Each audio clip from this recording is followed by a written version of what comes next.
Movie halls खाली हैं। Movie देख रहा हूँ, पूरा का पूरा थिएटर खाली है। वो थिएटर्स जहाँ पे फ्राइडे नाइट को एक सीट मिलना ऑलमोस्ट इम्पॉसिबल था, आज वहाँ कोई भी नहीं है। देखिए, थिएट्रिकल बिजनेस कम तो हुआ है। लोग जो पहले बड़ी स्क्रीन पे पॉपकॉर्न खाते हुए मूवी देखना चाहते थे, आज अपने घर के काउच पे, फोन या फिर OTT पे अपने फेवरेट मूवीज और शोज देखना चाहते हैं। और तुम जो ये वीडियो देख रहे हो, सोच के देखो, तुम लास्ट टाइम मूवी हॉल कब गए थे? हर हफ्ते एक नई मूवी आ रही है, बड़े से बड़ा एक्टर है, करोड़ों का बजट है, टॉप के डायरेक्टर्स है, 99 रुपीज की मूवी टिकट्स मिल रही है और यहाँ तक कि by one get one free का भी ऑफर है। फिर भी सीट्स खाली क्यों हैं? क्या ये सिर्फ एक बुरा टाइम चल रहा है या फिर बॉलीवुड के लिए एक वार्निंग है? आइए जानते हैं इस वीडियो में, जो हम बना पा रहे हैं thanks to the 01 media network. अगर आपको ऐसी और सोचने पर मजबूर करने वाली वीडियोस चाहिए तो सब्सक्राइब करना मत भूलना। मैं हूं अंगद कहाई सिंह और आप देख रहे हो वायर।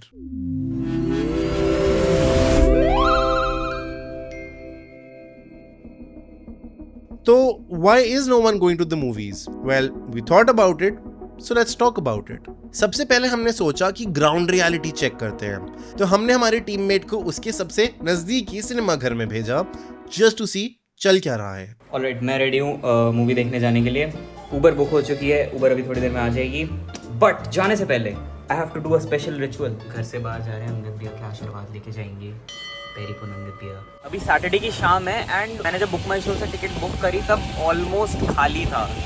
तो मुझे पता नहीं एग्जैक्टली कि मूवी खराब है या फिर लोगों को देखना नहीं है। मतलब थोड़ा सा दिमाग मेरा फ्लिप हो रखा है, बट लेट्स सी, जाके देखते हैं कि अच्छी है या नहीं movie.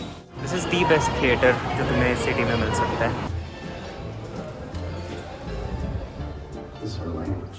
Maxed out oxygen supply, but you have to monitor the gate. मैंने अबीर को बोला था बॉलीवुड मूवी देख के आनी है, फैंटास्टिक 4 देख के आ गया। कोई बात नहीं, दोनों ही मूवी हॉल खाली चल रहे हैं। Trust me bro. पूरा का पूरा ही ऑलमोस्ट खाली है। उधर एक बंदा कोई तो बैठा है, ऊपर एक बंदा बैठा है, बट उसके अलावा पूरा theatre is empty, the whole theatre. तुमसे एक सवाल डायरेक्टली है, लास्ट टाइम तुम अपनी फैमिली के साथ कौन सी मूवी देखने थिएटर में गए थे? एक बार वीडियो पॉज करो और कमेंट्स में बताओ। नहीं, सीरियसली पॉज करो और कमेंट्स में लिख के आओ। अब अगर तुमने इंस्टेंटली मूवी का नाम याद कर लिया और कमेंट्स में डाल दिया, तो हो सकता है तुम रिसेंटली ही एक मूवी देखने थिएटर गए थे। बट अगर तुम्हें सोचने में ज्यादा टाइम लगा, तो हो सकता है कि तुम्हें थिएटर गए काफी टाइम हो चुका है और तुम अकेले नहीं हो। और हाँ, नोट करने वाली बात है, इस वीडियो में हम ज्यादातर बॉलीवुड के बारे में बात करने वाले हैं, तो इंग्लिश मूवीज को थोड़ा सा इग्नोर करते हैं। देखो, 2024 में बॉलीवुड की कलेक्शंस 37% गिर गए थे। 37%। अंदाजा 1800 करोड़ का लॉस। और ये सिर्फ नंबर्स नहीं है, ये हम सब की एक कलेक्टिव डिसअपॉइंटमेंट का प्रूफ है। Unending torture, I can say, very bad. अब मैं कोई फिल्म क्रिटिक नहीं हूँ, कोई एक्सपर्ट नहीं हूँ, ना कोई इंडस्ट्री इनसाइडर हूँ। मैं एक रेगुलर इंसान हूँ जो बॉलीवुड देख के बड़ा हुआ है। पर जो फीलिंग तब आती थी वीकेंड पे अपनी फैमिली के साथ मूवी देखने पे, वो आज नहीं आती है। वो फीलिंग मिसिंग है। और ये समझने के लिए कि ऐसा क्यों फील हो रहा है, हमने इस वीडियो को 3 मेन चैप्टर्स में डिवाइड किया है, जिनको आप YouTube के चैप्टर सिस्टम के साथ भी फॉलो कर सकते हो। तो पूरी वीडियो एंड तक देखना और शुरू करते हैं चैप्टर 1 से।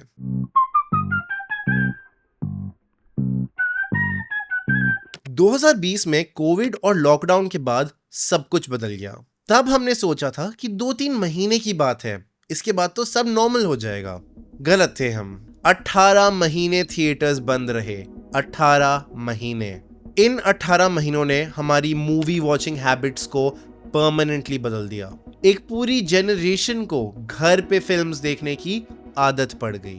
नेटफ्लिक्स, Amazon प्राइम, हॉटस्टार, सब ने इस टाइम का फायदा उठाया और वर्ल्ड क्लास कंटेंट दिया हमें।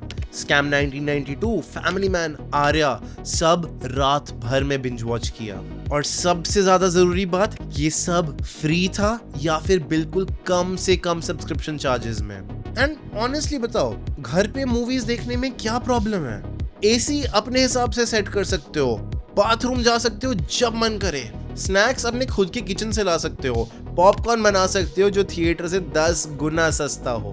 और सबसे बड़ी बात, कोई इंटरप्शन नहीं, कोई अंकल आंटी अपनी फोन पे नहीं बात कर रही, कोई रैंडम बच्चा नहीं रो रहा, कोई भी फालतू में कमेंट्री नहीं दे रहा। प्लस अगर मूवी बकवास लगे तो बदल दो, कुछ और देख लो।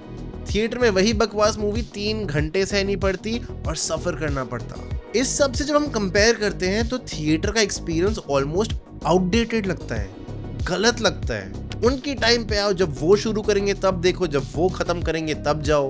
बाथरूम ब्रेक भी सिर्फ एक ही मिलेगा।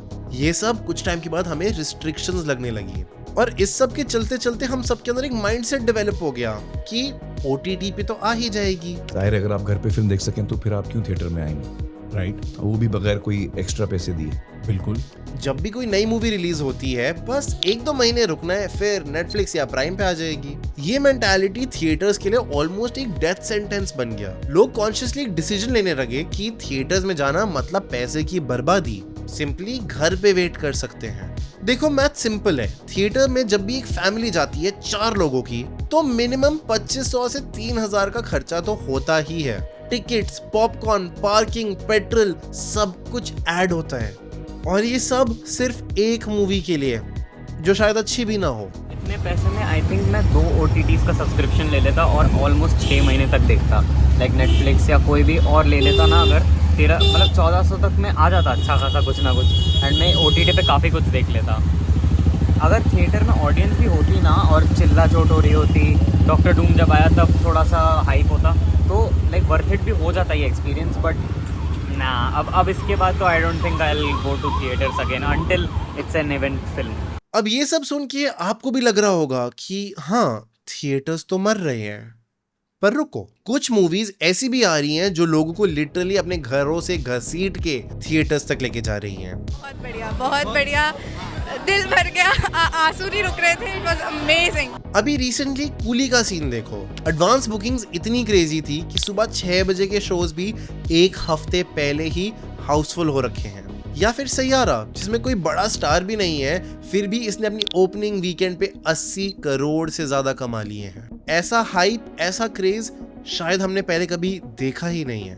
पर सवाल ये है कि अगर लोग इतना एक्साइटेड हो सकते हैं तो ये साल में सिर्फ 2-3 बार क्यों होता है? ये जादू साल भर क्यों नहीं? क्यों हर साल सिर्फ 2 या 3 मूवीज ही इस लेवल का क्रेज और एक्साइटमेंट बना पाती हैं और बाकी सारी फ्लॉप कर जाती हैं? Something is definitely wrong. और यहाँ एक और इंटरेस्टिंग स्टोरी, लोग मूवी के री रिलीजेस पे ज्यादा जा रहे हैं। रॉकस्टार का री रिलीज, जब वी मेट का री रिलीज, थिएटर्स भरे हुए थे। क्यों? बात सिंपल है, एक तो लोगों को नॉस्टैल्जिया है, दूसरी बात लोगों को गारंटी है कि मूवी अच्छी होगी। नई रिलीजेस पे वो भरोसा ही नहीं है। और सिर्फ ये नहीं, तुम्बाड़, सनम तेरी कसम, लैला मजनू, ये मूवीज जब रिलीज हुई थी तब तो नहीं चली, पर ऑनलाइन आने के बाद, लोगों को इनके देखने के बाद ये कल्ट क्लासिक्स बन गए। और जब इनको री रिलीज किया तो लोगों ने इनकी वैल्यू पहचानी और इन्होंने अपनी लाइफ टाइम अर्निंग्स से ज्यादा इन री रिलीज डेट्स पे कमा ली। ये शायद एक क्लियर सिग्नल है कि प्रॉब्लम थिएटर की एक्सपीरियंस की नहीं है, पर कंटेंट क्वालिटी की है।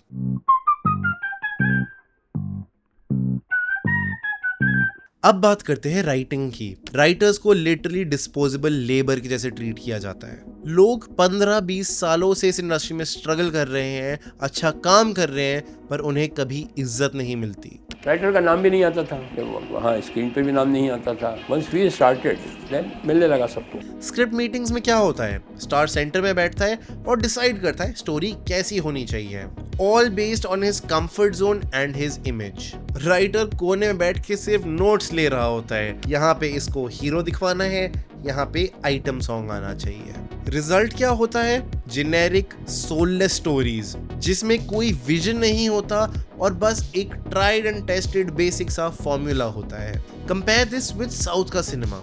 RRR देखी है? SS राजामौली ने इसकी स्क्रिप्ट पे 5 साल तक काम किया था। अब जहां इस मूवी में आप काफी गलतियां निकाल सकते हो, but you do have to realise that character development, visual storytelling and emotional arcs, इन सब पे काफी काम किया गया था। Everything was meticulously planned. और हमारी इंडस्ट्री में क्या होता है, 6 महीने में स्क्रिप्ट रेडी कर दो, शूटिंग स्टार्ट करनी है। ये सब करके क्वालिटी कहाँ से आएगी? और अगर स्क्रिप्ट ठीक ठाक लिख भी दी तो आते हैं एक्टिंग पे। नेपोटिज्म की डिबेट को 2 मिनट के लिए साइड में रखो, हम बेसिक एक्टिंग के बारे में बात करते हैं। 80s 90s में एक्टर्स ट्रेनिंग लेते थे, थिएटर बैकग्राउंड से आते थे।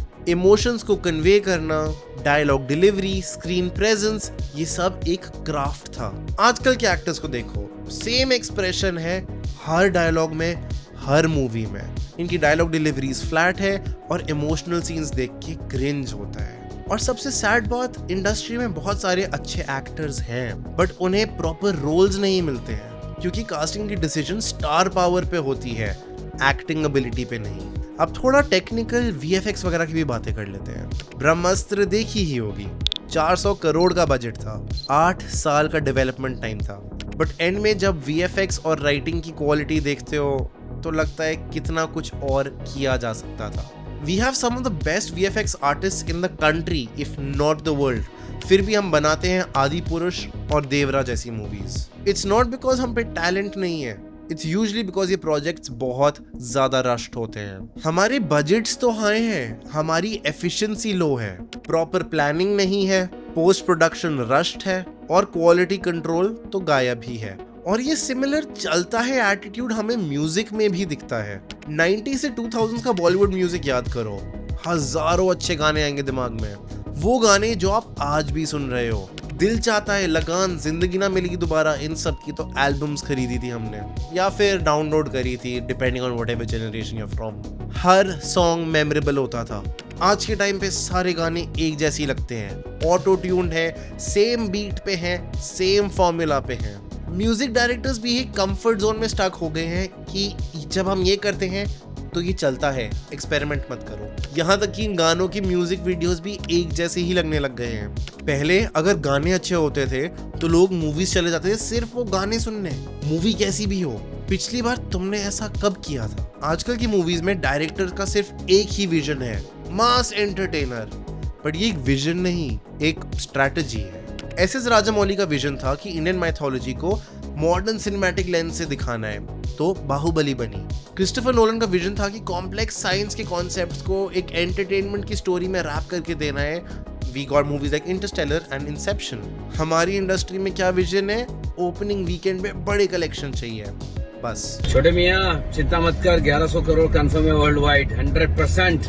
बॉलीवुड एक असेंबली लाइन बन गई है, same formula, same treatment, same outcome. Innovation एक रिस्क है, फॉर्मूला सेफ है, बट एक फॉर्मूला सिर्फ तब तक काम करता है जब आपकी ऑडियंस के पास ऑप्शंस लिमिटेड हों।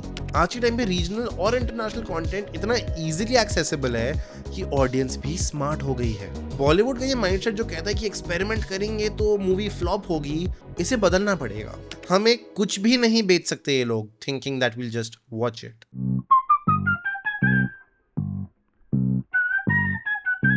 सीधी बात तो ये है, बॉलीवुड हमें स्टूपिड समझती है। उनको लगता है कि कलरफुल कॉस्ट्यूम्स, आइटम नंबर्स और बेसिक इमोशनल मैनिपुलेशन से ऑडियंस डिस्ट्रैक्ट हो जाएगी, कि वो नहीं देख पाएगी कि मूवी की स्टोरी लाइन कितनी वीक है। पर आज के टाइम पे हम सब ने Game of Thrones, Breaking Bad, Parasite, इतना अच्छा कंटेंट देखा है कि हमें रेफरेंस पॉइंट्स पता है। We know what a good story is. फिर भी बॉलीवुड को लगता है कि हम वही सिंपल माइंडेड लोग हैं जो 3 घंटे कुछ होता है देख के खुश हो जाएंगे और कोई गलतियां भी नहीं ढूंढेंगे। बॉलीवुड मूवीज सेफ रहने के लिए इतने ज्यादा प्रिडिक्टेबल हो गए हैं कि इंटरवल से पहले ही आप पूरी मूवी का एंड टू एंड समझ चुके होते हो, कौन हीरो है, कौन विलेन है और क्या होने वाला है। सब कुछ एक फॉर्मूला है जो पहले ट्राई और टेस्ट हो चुका है। यहाँ तक कि ट्रेलर देख के ही आधे से ज्यादा स्टोरी तो पता चल ही जाती है। बॉलीवुड इमोशनल मैनिपुलेशन को क्रिएटिविटी समझता है कि फैमिली वैल्यूज, पेट्रियोटिज्म और चाइल्डहुड मेमोरीज पे स्टोरी बना दो और हमारी बेस स्टोरी जो गंदी सी है कोई उस पर ध्यान नहीं देगा। जब सेंटिमेंट जेन्युइन होता है, जैसे एक फादर डॉटर का रिलेशनशिप इन दंगल या फिर दोस्तों की दोस्ती इन 3 इडियट्स, क्लियरली दिख जाता है। पर जब ये सेंटिमेंट्स फोर्स होते हैं तो ऑडियंस को क्लियरली दिख जाता है। आई फील बॉलीवुड को पता ही नहीं है कि उनकी टारगेट ऑडियंस है कौन।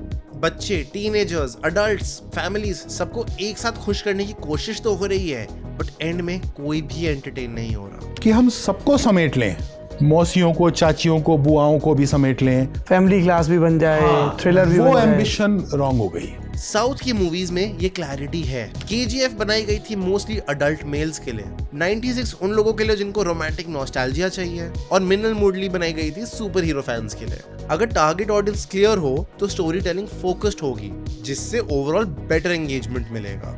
बॉलीवुड में पैशन प्रोजेक्ट्स आज के टाइम पे रेयर हैं। सब कुछ जल्दी पैसा बनाने का तरीका है। स्टार का फैन फॉलोइंग चाहिए, एक फॉर्मूला चलना चाहिए, बस बजट रिकवर करना है। ये अप्रोच से आर्ट नहीं बट एक प्रोडक्ट बनता है। ऑडियंस को सब पता है कि कब एक जेन्युइन मूवी बन रही है और सिंपली कब एक प्रोडक्ट बन रहा है पैसे बनाने के लिए। जब मूवी अच्छी होती है तो करोड़ों खर्च नहीं करने पड़ते उसकी मार्केटिंग पे, वर्ड ऑफ माउथ से ही काम चल जाता है। रीजनल सिनेमा अपने स्पेसिफिक कल्चर को सेलिब्रेट करती है और साथ ही में एक यूनिवर्सल थीम के साथ प्रेजेंट करती है। बॉलीवुड कोशिश करता है सबको खुश कर दे without being rooted in anything, और इसका सिंपल रिजल्ट होता है जेनेरिक आइडेंटिटी लेस कंटेंट। मैं एक पूरा पेसिमिस्ट तो नहीं हूँ। मैं जानता हूँ जहाँ स्त्री 2 जैसी कमर्शियल मूवीज बहुत सक्सेसफुल थी, वहाँ 12th फेल और सैम बहादुर जैसी मूवीज भी थी जो ज्यादा लोगों ने देखी तो नहीं, बट जितनों ने देखी उनकी दिल को छुई। प्रॉब्लम ये है कि ये मूवीज एक्सेप्शन है और रूल नहीं। 50 मूवीज में से 2-3 अच्छी निकलती हैं। यहाँ उल्टा होना चाहिए, 50 में से 2-3 मूवीज बुरी होनी चाहिए। हमारे पास इतनी कहानियां हैं बताने को, इतना टैलेंट है इस देश में। ये रेशो रिवर्स होना चाहिए। इंडस्ट्री में टैलेंट की कोई कमी नहीं है। अनुराग कश्यप, जोया अख्तर, शुजीत सिरकार, मेघना गुलजार, ये सब अमेजिंग काम कर रहे हैं, पर जो मेन स्ट्रीम कमर्शियल स्पेस है वहां इनका नाम ज्यादा डोमिनेट नहीं कर पाता। बॉलीवुड के पास एक चॉइस है, चेंज और डाई, क्योंकि कंपटीशन बहुत ज्यादा है। पर कंपटीशन एक अच्छी बात है, ये फोर्स करता है कि इंडस्ट्री को टू बी बेटर। मैं चाहता हूँ कि मैं एक थिएटर में जाऊँ और जेन्युइनली फिर से एक्साइटेड फील करूँ। वो एक्सपीरियंस मैं मिस करता हूँ, of the big screen, the surround sound, लोगों का तालियां बजाना, सीटियां मारना। पर ये सिर्फ विशिंग से नहीं होगा, इंडस्ट्री को मैच्योर होना होगा और ऑडियंस को सपोर्ट करना पड़ेगा। Is Bollywood dead? Probably not, but it is confused, और इस कंफ्यूजन से निकलने का सिर्फ एक तरीका है, honesty, hard work and respect for the craft. Comments में बताओ तुम क्या सोचते हो, और सब्सक्राइब करना मत भूलना। And be sure to follow us on Instagram अगर तुम और जानना चाहते हो हमारी लाइव्स में क्या चल रहा है। And I will catch you in the next video.